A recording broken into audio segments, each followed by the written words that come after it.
रजस्वला अवस्था में माताओं बहनों को पूजन करना चाहिए। रजस्वला स्थिति में माताओं बहनों को दूर से दर्शन करने का अधिकार है, प्रणाम करने का अधिकार है, मानसिक पूजा करने का अधिकार है, मानसिक जप करने का अधिकार है, मानसिक पाठ करने का अधिकार है, प्रगट में पूजा करने का अधिकार 3 दिन तक नहीं है। जो भोग परायण है, जो गृहस्थी में है, वो 3 दिन तक अपने ठाकुर की सेवा दूसरे से करावें, क्योंकि रजस्वला स्थिति में शास्त्र निषेध करता है। अगर रजस्वला स्थिति में संख्या ली है, गुरु ने दिया है माला जपने का, तो कैसे पूरी करे? तो शायद उस समय काउंटर नहीं होगा जब उत्तर लिखा गया है। तो इन्होंने कहा कि सूत की माला ले सकते हैं या लकड़ी की माला ले सकते हैं। तुलसी की माला से रजस्वला स्थिति में संख्या पूरी न करें। अब तो बढ़िया सुविधा है, न सूत न लकड़ी, काउंटर अंगुरी में फंसा लो, मंत्र और नाम की संख्या पूरी कर लो। जप नहीं छोड़ना चाहिए, जप नहीं छोड़ना चाहिए। और किसी ग्रंथ का स्पर्श नहीं करना चाहिए, पूजा ग्रह का स्पर्श नहीं करना चाहिए, रसोई का स्पर्श नहीं करना चाहिए। अगर गीता, भागवत, रामायण इनका पाठ है तो जितना याद हो उतना मानसिक कर लेना चाहिए, ग्रंथ नहीं पकड़ना चाहिए रजस्वला स्थिति में। अब आखिरी में बता दीजिए कि सच्चा भजन हो रहा है, इसकी परीक्षा क्या है? सच्चा भजन हो रहा है हमारा, इसकी परीक्षा क्या है? भजन करने वाले की प्रतिपल उन्नति होती है। जैसे भोजन करने वाले को एक एक कवल में क्षुधा निवृत्ति, तुष्टि और पुष्टि होती है, ऐसे भजन अगर भोगों में ही आसक्ति बढ़ रही तो कहीं त्रुटि कर रहे हो नाम जप में। नाम जप और बढ़ाओ। संसार के भोग कड़वे लगने लगे, यही भजन का फल है। भगवान प्यारे लगने लगे, यही भजन का फल है। शरीर दूसरा लगने लगे, मैं तत्व इससे अलग है, ये स्वरूप बोध होने लगे, यही भजन का फल है। लौकिक कामना के लिए भजन करें तो क्या भजन से लौकिक कामना पूर्ण हो जाती है? संसारिक कोई कामना चाहे तो भजन से पूर्ण हो जाती है। हाँ, पहले पाप नष्ट होगा, फिर कामना पूर्ण होगी। इसलिए अगर थोड़ा भजन हुआ और पाप अधिक है तो कामना पूर्ण तब तक नहीं होगी जब तक पाप नष्ट नहीं हो जाएगा। दुख देने में पाप का योगदान है, तो ध्यान रखें। भजन करने वाले एक तो कामना करते नहीं, अगर कामना करते हैं तो पूर्ण तभी होगी जब आपका पाप नष्ट हो जाएगा। ऐसा ना सोचे कि भजन से कामना पूर्ण क्यों नहीं हुई, और भजन करो। जब तुम्हारा पाप नष्ट हो जाएगा तो तुम्हारी कामना पूर्ण हो जाएगी। भजन करने वाला लौकिक कामना ना करे तो अच्छा है, भगवान की प्राप्ति की कामना करे, दुख सुख भोग ले। कामना चाहे पूर्ण हो या नष्ट हो, भजन दोनों काम करेगा। कामना पूर्ण करके चाह मिटा देगा या कामना का ही नाश कर देगा। भजन नहीं छोड़ना चाहिए। हम तो 7 वर्ष से भजन कर रहे हैं, प्रश्नकर्ता ने कहा, पर हमारी कोई आदि व्याधि अभी तक दूर नहीं हुई। मुझे लगता है मेरा भजन निष्फल है क्या? नहीं, बाहर के दुख और शरीर की बीमारी ये प्रारब्ध के अनुसार मिलती है।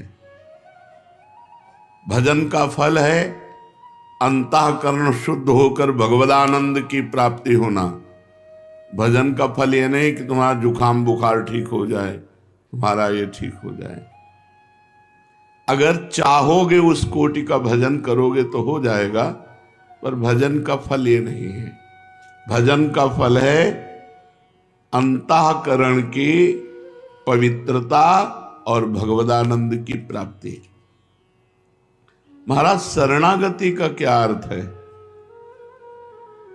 सब प्रकार से अपने सर्वस्व को, तन मन धन कामना वासना बुद्धि अहंकार सबको भगवान को अर्पण कर देने से शरणागति पूर्ण हो जाती है।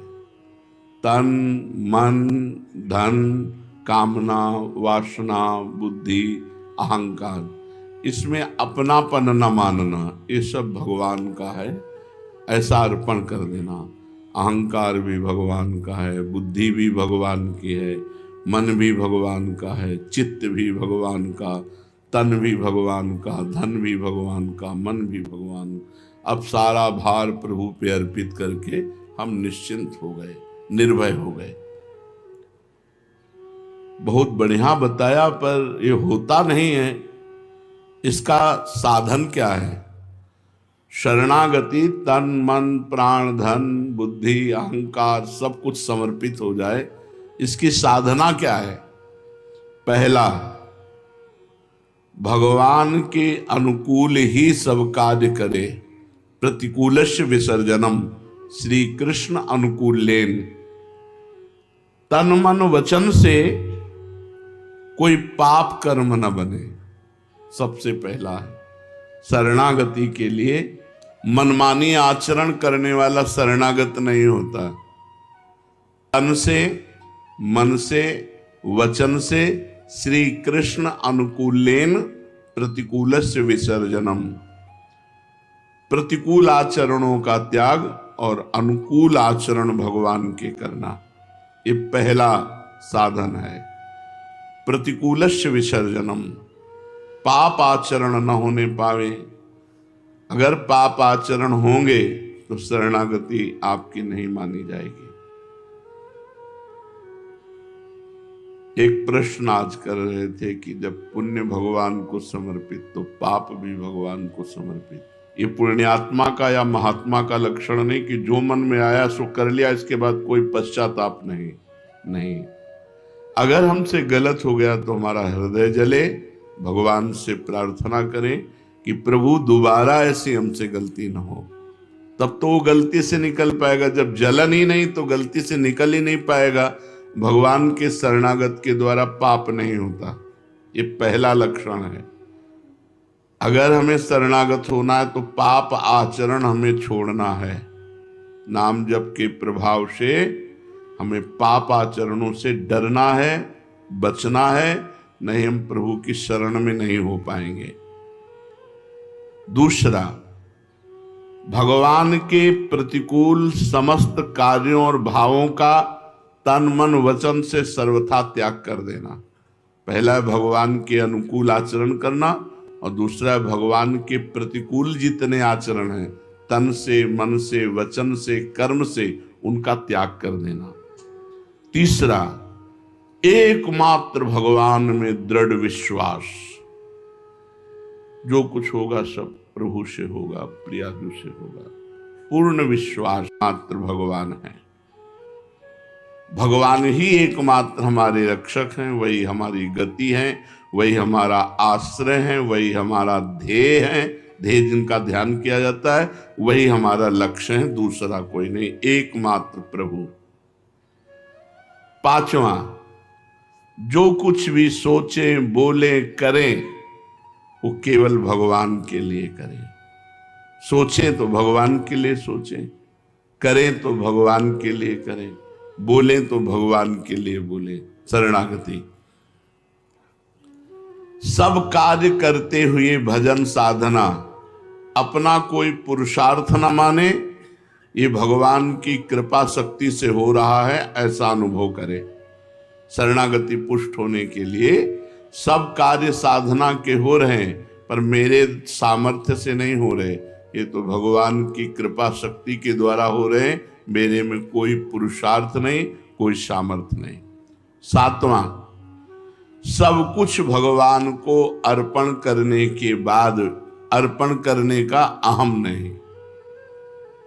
आपकी वस्तु आपको समर्पित, मेरा क्या था जो मैं अहम करूं, सब कुछ समर्पित होने के बाद समर्पण का अहंकार नहीं। मैंने भगवान को सब समर्पित, मेरा क्या था, उन्हीं का तो था। मन वही बने हैं, बुद्धि वही बने, चित्त वही, अहम वही, तन मन धन सब उन्हीं का। मेरा क्या, मेरा भ्रम था, मेरा वो मिट गया उनकी कृपा से। ये उपरोक्त जो आपने 7 साधन बताए, तो शरणागति का ये साधन ठीक ठीक चल रहा है, इसका हम कैसे पता लगाएं कि हमारी शरणागति ठीक ठीक से हो रही है? 4 बातें। पहली बात, भगवान का परम प्रेम के साथ चिंतन और उस चिंतन में डूबना। जब आपकी शरणागति हो जाएगी तो ये लक्षण 4 प्रकट होंगे। भगवान के नाम का, रूप का, लीला का, गुण का परम प्रेम के साथ चिंतन और उसमें डूबना, आनंदित होना। नाम चल रहा है तो उसी को सुन रहे हैं, उसी को देख रहे हैं, उसी में डूब रहे हैं, शरणागति आपकी पुष्ट हो रही है। दूसरा, कार्य करते समय ये मैं प्रभु के लिए कर रहा हूं, कार्य समाप्ति के बाद प्रभु को समर्पित कर रहे हैं। तीसरा, चाहे सुख मिले या दुख, लाभ मिले या हानि, हमारी मस्ती में कोई फर्क नहीं पड़ेगा। यदि हम शरणागत हैं तो चाहे सुख मिले चाहे दुख, चाहे लाभ मिले चाहे हानि, हम मस्त रहें, राधा राधा राधा राधा। चौथा, हमारे अंदर की कामनाएं नष्ट हो रही हैं। जब शरणागति पुष्ट होगी तो 4 लक्षण प्रकट होंगे। भगवान के नाम का, रूप का, लीला का, गुण का चिंतन और उसी के आनंद में डूबना, भगवान के अनुकूल ही सारे कार्य करते हुए भगवान को समर्पित करना, और भगवान के प्रत्येक विधान में राजी रहना, चाहे सुख मिले चाहे दुख, चाहे मान मिले चाहे अपमान, चाहे हानि मिले चाहे लाभ। और चौथा, हमारे अंदर कामनाएं नष्ट हो रही, अब बढ़ नहीं रही, धीरे धीरे मन शांत हो रहा है। इस अवस्था में परम शांति, शाश्वत शांति मिलने लगती है जब शरणागति पुष्ट हो जाती है। ये परमोच्च अवस्था है शरणागति। इस अवस्था में स्थित होकर के साधक भगवान की दिव्य लीलाओं में प्रवेश पा जाता है बहुत जल्दी शरणागति से। शरणागति होने पर स्थिति में क्या होता है? भगवान से प्रेम, तत्व का ज्ञान, संसार से वैराग्य, 3 बातें उसमें जागृत हो जाएंगी। भगवत प्रेम, तत्व ज्ञान, सर्वत्र भगवान है, और संसार से वैराग्य। समर्पण में क्या क्या समर्पण किया जा सकता है? जो कुछ भी तुमने अपना माना है, सब कुछ, जो कुछ तुमने अपना माना है, सब कुछ भगवान को समर्पित कर दो। निर्भय हो जा। तुम्हारी ही वस्तु कई गुना बढ़कर तुम्हें मिलेगी। जैसे लॉकर में जब बैंक में जमा करते हो तो तुम्हारी वस्तु सुरक्षित रहती है ना, तो भगवान को समर्पित कर देने का मतलब है कई गुना बढ़कर उसका परमानंद मिलना। शरीर तो चिदानंद शरीर मिलेगा। पार्थिव शरीर समर्पित कर दो तो चिदानंद शरीर भगवान दे देंगे अपने सहचरी भाव, दास भाव, गोपी भाव, जिस भाव के आप हैं। इंद्रिय तो दिव्य इंद्रियां हो जाएंगी जो भगवान के रूप गुण लीला का दर्शन कर सके। मन जो भगवान की सेवा का संकल्प विचार कर सके। बुद्धि जो भगवान की लीला का निश्चय करवा सके। अहंकार जो भगवान के दासत्व में स्थित हो जाए। सब कुछ समर्पित कर दो और बेपरवाह हो जाओ। आज से हमारा सब कुछ प्रियालाल को समर्पित है।